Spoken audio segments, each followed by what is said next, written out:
Brian Barnett is just a regular guy. He's not a doctor. He has no legal license in any field of mental or emotional health.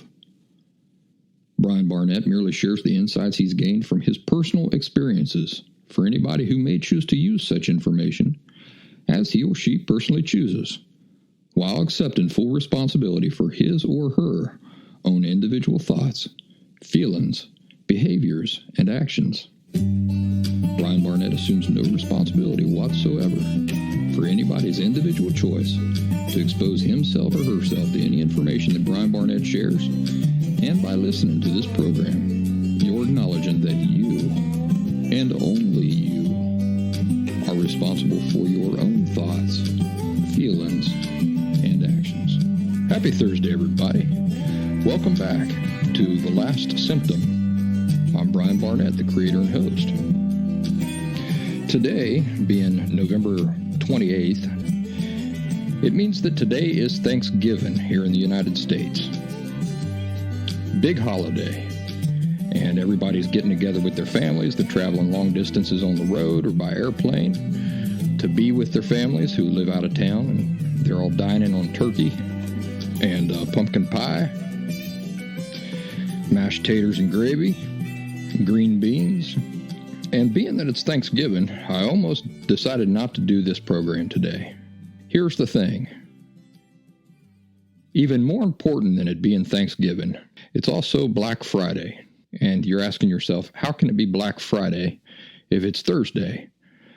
Well, Black Friday, is the day where stores have all these deals and everybody is running out to do their shopping for Christmas. And every year it seems like Black Friday begins earlier and earlier and earlier. In fact, at the beginning of this week, I was getting emails from different places saying their Black Friday was starting Monday or Sunday or Saturday of this past Sunday, Saturday, Monday. Black Friday, is the day where people line up in these tremendous lines outside Walmart. And then when the doors open, they trample each other. They beat each other up and they trample each other to be the first one to get to that television that's been marked down $100. So I figure, there's people are going to be a lot of stressed out people today. They got to spend it with their families. They've traveled long distances on the road to be with their families. And then when they get to be with their families want to talk about things that make you want to pull your hair out. The families are the ones who have all these emotional disorders that passed them on to you. And maybe you're dealing with that. Also, shopping means you're traveling around in your car a lot. And maybe you're standing in line a lot. For these reasons, I decided, my podcast might be just the thing today for people. So I'm going to go ahead and record it. I'm not going to skip a week. And maybe nobody will hear it because you're all out doing your thing. But maybe a few people will hear it. And maybe it'll be just the thing they needed today. And will help them relax and deal with these things a little bit better. So let's just go ahead and get into it. The question today that I'm addressing is declining attention to hygiene a sign that borderline personality disorder is getting worse? Well, the question deals with personal hygiene, but let's apply it to anything. Is declining attention to anything a sign that borderline personality disorder is getting worse? Well, here's the answer for everybody. Borderline personality disorder does not get worse. And for this answer to make sense, you have to understand what borderline personality disorder is and what it is not. First of all, let's begin with my credentials, just in case you're listening to this program for the very first time. Because the last thing I want is for you to get the idea that I'm simply guessing at these things. Secondly, I'll explain why borderline personality disorder itself does not and cannot get worse. And then finally, I'll give you some insight regarding the personal hygiene question. Credentials. I personally had borderline personality disorder, unaware, for the first 35 years of my life. as powerfully as anybody has ever had it. After a major crisis, which resulted in me discovering that I had borderline personality disorder and that I had lived with it for my entire life, completely unaware, I spent the next 7 years becoming an authority on borderline personality disorder in the interest of eliminating it from my life once and for all. And this is something I achieved, and it's an experience that I use to help others now so that they can do the same thing for themselves. For the record, 35 years of direct experience plus 7 years of intense analysis, followed by the real, measurable results of being authentically cured. This outweighs any doctorate degree on the planet, so you can trust me. The credentials are important because the world is overrun with authorities, I say that in air quotes, on borderline personality disorder, who do not genuinely understand what they're talking about. These are the same authorities, air quotes, who wasted the first 2 years of my recovery with outright falsehoods and misdirection when I was desperately searching for insights, and all I had access to was their style of conflicting, erroneous information.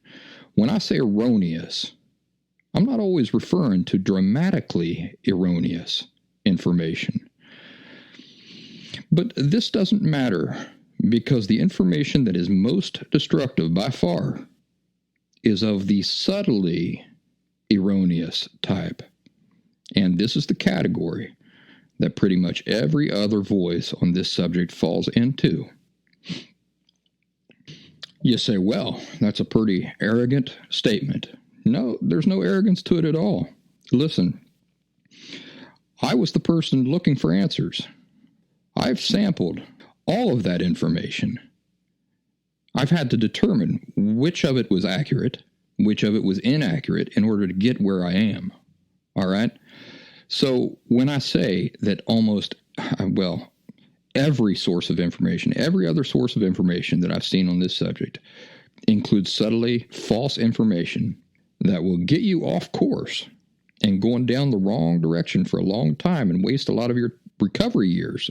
There's nothing arrogant about this. I'm simply stating the fact. It's the fact, and I'm trying to save you from being misdirected in a non-constructive way like that, where you just lose a lot of time and effort in going in the wrong direction. So now that we've set the groundwork for this discussion, let me tell you why borderline personality disorder doesn't get worse. Borderline personality disorder isn't defined by its symptoms. I've said this many times in the past. Instead, it's defined by its cause. And this is worth making a note of and thinking a long time on. Let me say it again. The thing that defines borderline personality disorder, that makes it what it is not its symptoms. Rather, it's its cause. In other words, seemingly out of place, dramatic emotions is not borderline personality disorder. An aversion to intimacy isn't borderline personality disorder. Cheating isn't borderline personality disorder. An inability to manage money well isn't borderline personality disorder. Are you getting the picture? None of the symptoms is borderline personality disorder. Behaviors, thinking, feelings, none of these things are borderline personality disorder. What borderline personality disorder is the thing giving birth to these behaviors, thoughts, and feelings. It's the thing giving birth to the seemingly out of place dramatic emotions. It's the thing giving birth to the aversion to intimacy, you see? But the thoughts, feelings, and behaviors themselves are not the disorder itself. They're simply the symptoms. The influence that borderline personality disorder has over thoughts, feelings, and behaviors are symptoms of of the disorder. They're not the disorder itself. The cause of borderline personality disorder, that is to say, the thing at the root of it all, this is what borderline personality disorder is. And the thing at the root of it all, this cause, is constant. It doesn't fluctuate. So why is this subtle distinction important? Am I just splitting hairs? The distinction is important because exactly one third of the authentic cure to borderline personality disorder is accurate information. You see, it's the straightening out of subtle, nuanced misconceptions about the very nature of what the disorder is, and then of what the true nature of feelings, of self, and life is. Understanding these things accurately is imperative for genuine full recovery. Now, I mentioned to you that 1/3 of the authentic cure to borderline personality disorder is accurate information. What are the other two things? It goes like this. This is the formula. Number 1, genuineness in approach or sincerity. Number 2, accurate information or education.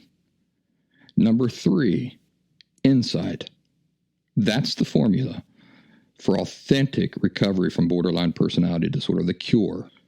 So now, what is the true cause of borderline personality disorder? We've been kind of tiptoeing around it, but now we're going to address it directly. You've been told lots of things, haven't you? For example, the experts, air quotes, really get their kicks regurgitating the lie that it is trauma that is at the root of the disorder. They want to paint the idea in your head that you're dealing with some strange form of PTSD or shell shock. This is a lie.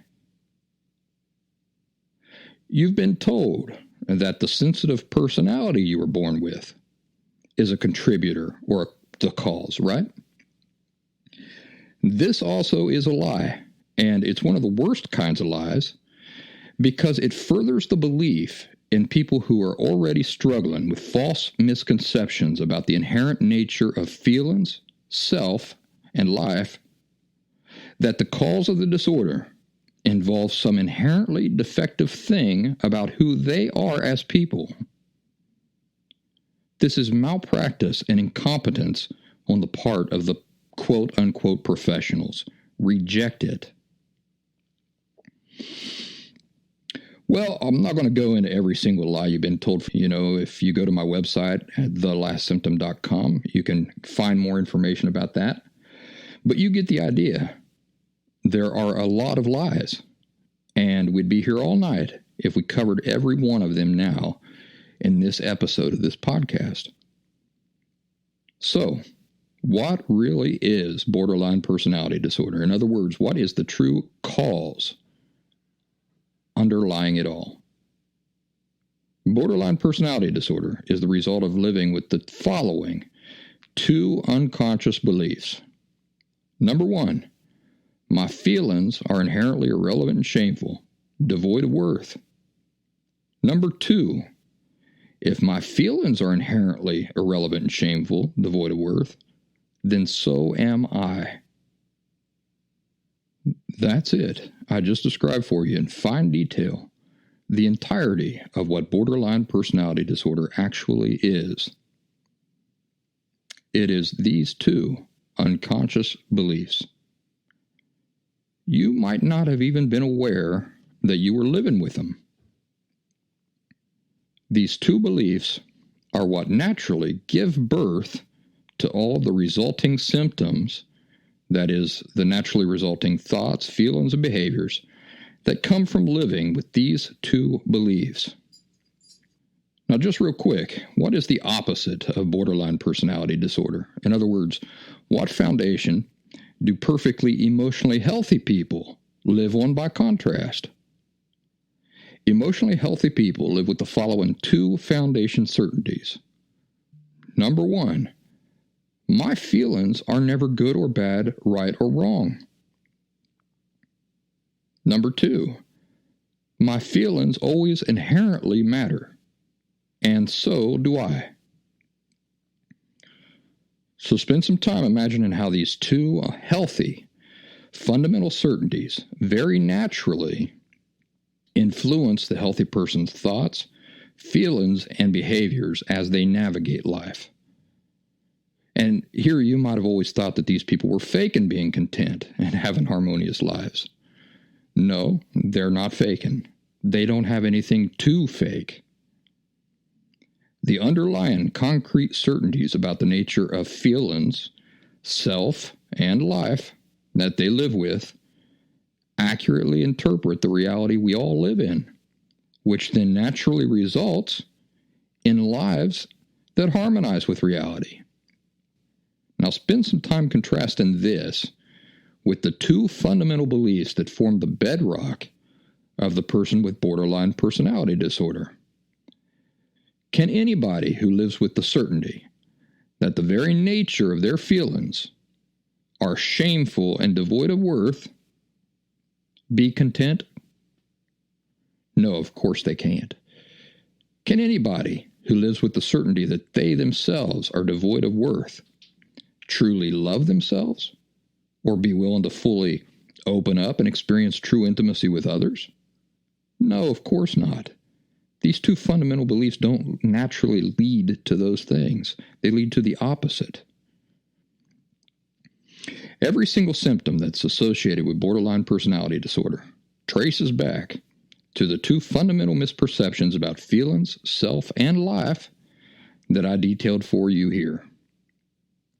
How did those unhealthy subconscious certainties get there? Was it trauma? No.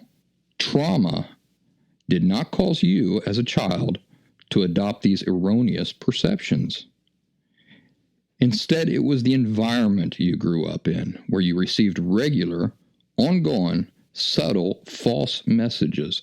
And how were these messages communicated? Through trauma? No. Remember, borderline personality disorder is not shell shock or PTSD. Borderline personality disorder is not a reflex, like jumping when a loud noise occurs. Borderline personality disorder comes from the poor emotional education we received when we were children. This is what causes us to adopt the two erroneous concepts about the nature of our feelings of self and life.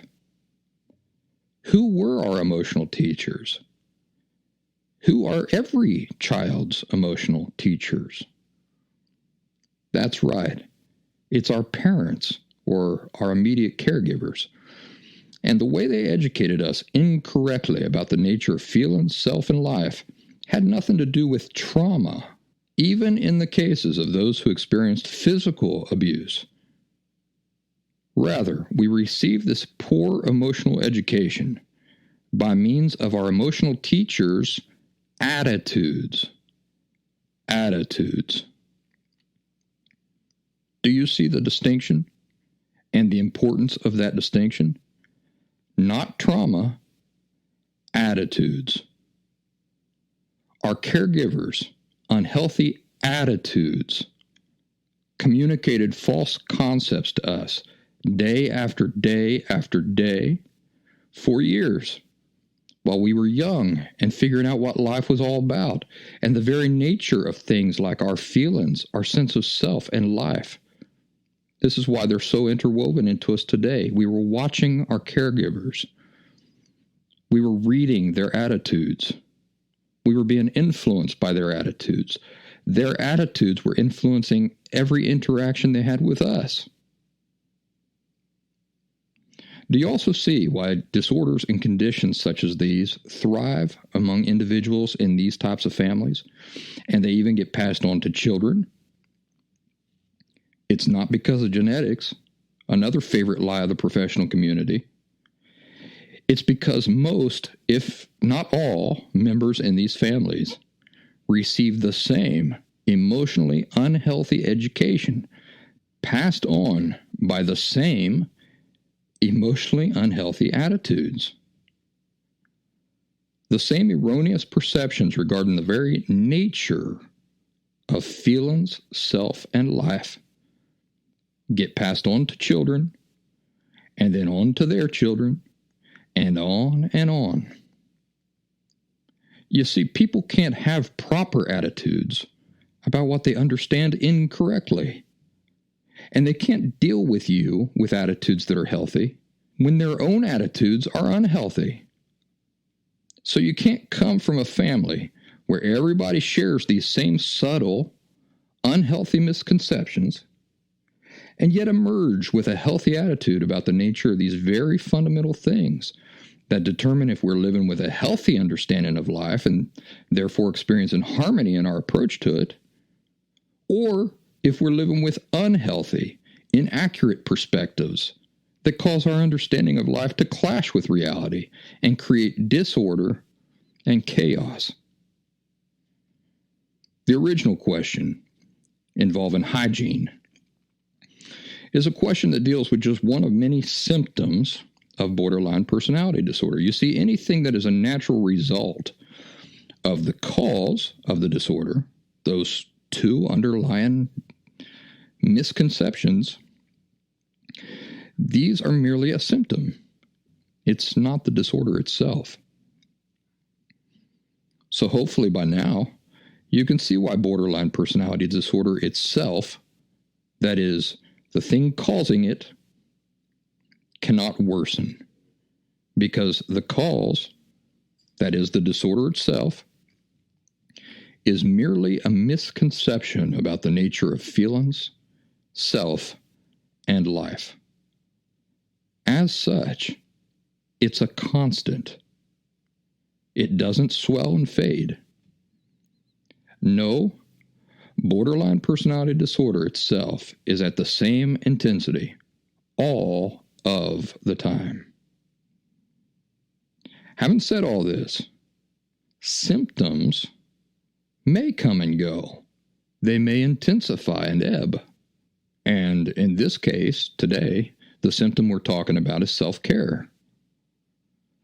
Personal hygiene and the neglect of it falls into the same category of self-harm. After all, self-neglect is self-harm. Do you see why a person who lives with the concrete, fundamental underlying certainty that they and their feelings are inherently irrelevant and shameful, devoid of worth, might neglect their care or practice self-harm? Think about it. Do these people love themselves? No, they don't. They loathe themselves. When you loathe something, how do you treat it? Poorly, right? When we hate something or we're disgusted or repulsed by it, we don't treat it well. So, if you loathe yourself, do you treat yourself well? No, of course you don't. For contrast, let's go back to the healthy person who lives with the concrete certainty that their feelings are never right or wrong, good or bad. That their feelings and they themselves have inherent value. Now, does this person neglect their own needs? No, they don't. Because these folks genuinely care about themselves. You see, it's a natural result of their underlying beliefs. And the natural result of caring about something genuinely is that you always take care of it the best you can. This includes hygiene. But now back to the person with borderline personality disorder. We've already established that this person lives with the underlying concrete certainty that his or her feelings inherently do not matter. They are inherently a source of humiliation and shame. By extension, this person himself or herself is inherently also a source of shame and lacks all worth. Do we have to use our imaginations very hard now to understand why this person, living with this as his emotional foundation, might neglect taking care of his hygiene? No, we sure don't, do we? Because with context, it begins to make sense. Symptoms like this may intensify or ebb depending on many factors of what's happening in a person's life at any given time. Deep depression, for example, which can directly cause a person to neglect self-care, is one powerful symptom that can directly result from borderline personality disorder. You see what I'm saying? You don't have to be a rocket scientist to trace depression back to the distorted core beliefs that I'm inherently without worth and I'm shameful. But if everything else in a person's life is going pretty well, perhaps depression may not be at the forefront of things for a period of time. There may be enough external distractions to keep it at bay. And maybe a person's living a life where the external illusion is powerful enough that life is good. For example, in my personal case, as long as the money was flowing and I was doing well in my career and I had many women clamoring for my attention, I was pretty happy, superficially speaking. Note that none of these external things can create genuine contentment in life for a person who lives with the underlying unhealthy, erroneous certainties that we've defined here. Because that never goes away. It's always there under the surface. That's what forms the foundation of this person, you see. But these things, these external things, do serve to distract a person with the disorder from the painful realities that he or she believes himself or herself to live with. Stress and other natural pressures of life can cause symptoms that have been held in check for all of a person's life to finally emerge. And this might very naturally seem like a worsening of the condition to somebody on the outside who doesn't understand the true nature of what they're seeing. The person's condition is not worsening, but maybe they have less control over the results of the unhealthy thinking that's always been there inside of them. As we get older, we naturally take on more forms of stress from many different directions. You've got increased responsibilities in jobs, new homes, financial pressures, children may come into the picture. That changes everything. Symptoms that before were easy to keep in check may suddenly become impossible to control completely. And people with borderline personality disorder, they're not idiots. They know what's socially acceptable and what's not. So they naturally try to keep many of these things in check. This was certainly true in my case. When I talk about my major, life-changing borderline personality disorder crisis, this was not a situation where the disorder itself got worse. I've already explained to you why that can't happen. You can't believe a certainty more than you do. The entirety of borderline personality disorder is built on the erroneous certainty about the inherent nature of some fundamental things, like your feelings, your sense of self, and life. And by the way, when I say your feelings, your sense of self, and life, by extension, this applies to all feelings, everybody's feelings. It applies to everybody as people, and it applies to life. In my case, I simply become unable to manage all of the symptoms as effectively as I had always been able to do. The reason for this was exactly what I just described a moment ago. Increased pressures, increased responsibility, increased stress. I had just bought my first home that needed $20,000 worth of repairs, which I was trying to do myself for the most part. I'd been given the privilege of representing the hospital where I worked with public speaking engagements monthly, and I love that honor. But there's no question about it that it was a tremendous source of stress at the same time. My best friend in the world of over 20 years was killed in a tragic car accident around this time. These are just a few of the pressures I was dealing with at age 35, which I had never before had to deal with in my life up to this point. So I'm certain that the resultant crisis that I experienced might have appeared to involve entirely new behaviors by outsiders when they were observing my life. But this simply was not true at all. Nothing I did during that period of time was anything I wasn't already geared for. I had simply held it at bay successfully for my entire life. And why had I been successful? I like to compare it to a guy riding a unicycle and juggling oranges. Oranges, simply because oranges form part of my Last Symptom identity. All right, so we've got a guy riding a unicycle and juggling oranges. For him, juggling 3 oranges while riding the unicycle is probably a piece of cake. You know, he doesn't even break a sweat. But let's say that every 60 seconds, we toss him another orange, and he has to keep juggling all while riding the unicycle. And we start blaring the loudest, most obnoxious music we can think of, and we bring some people in, they start banging drums. And let's say that we bring in some teenagers from the local high school, and they start shooting spitballs at him.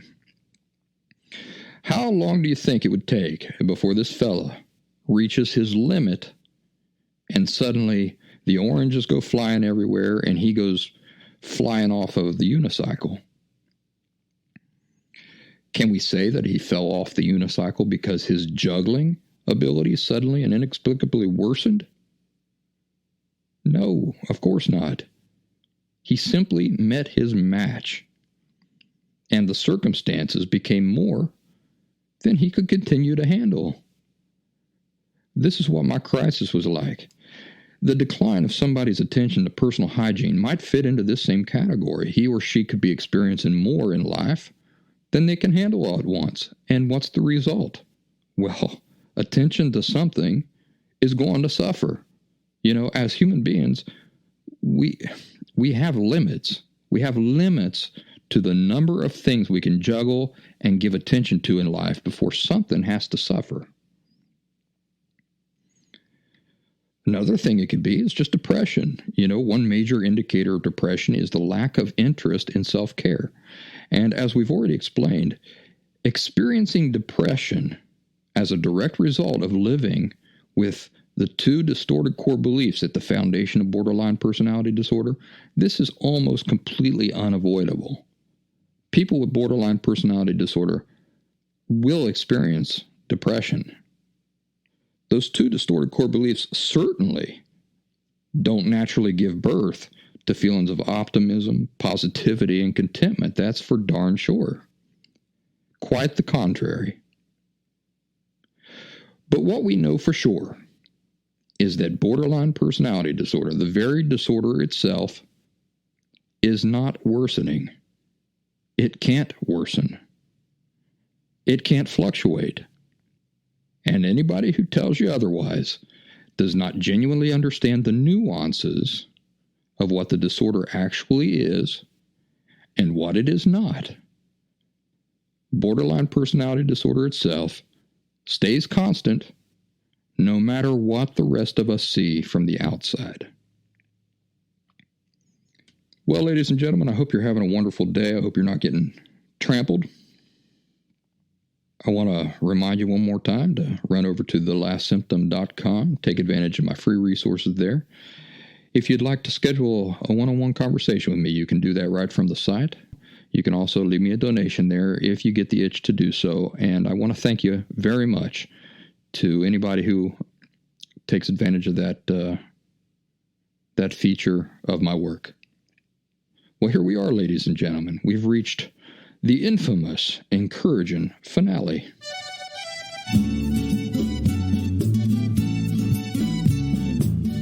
As I told you before, when I was a kid, growing up deep in the Appalachian woods, we often got a lot of stray animals that we would either adopt or who just hung around for a long time.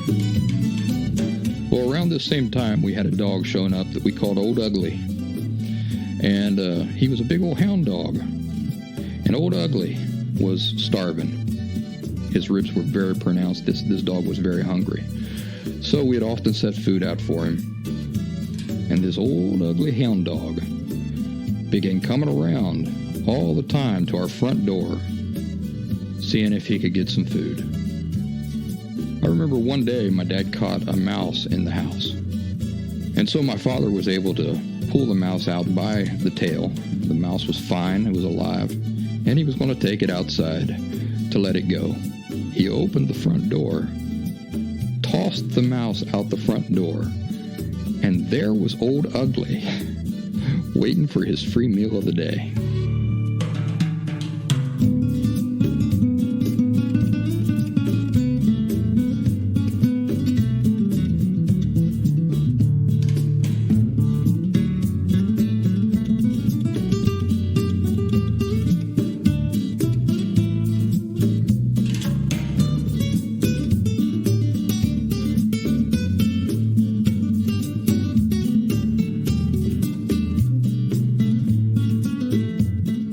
You're not going to believe this, but he opened his mouth like a shark coming up out of the water and swallowed that mouse live and whole. Just gulp, and there it went. You could see his throat moving with the movement of the mouse as he swallowed it. That poor dog, he was probably 100 years old by the time he got to us. And he didn't live for a whole lot longer after that, but we did get him fattened up and in better health. Usually with just regular dog food or leftovers from our table, but the mouse certainly contributed.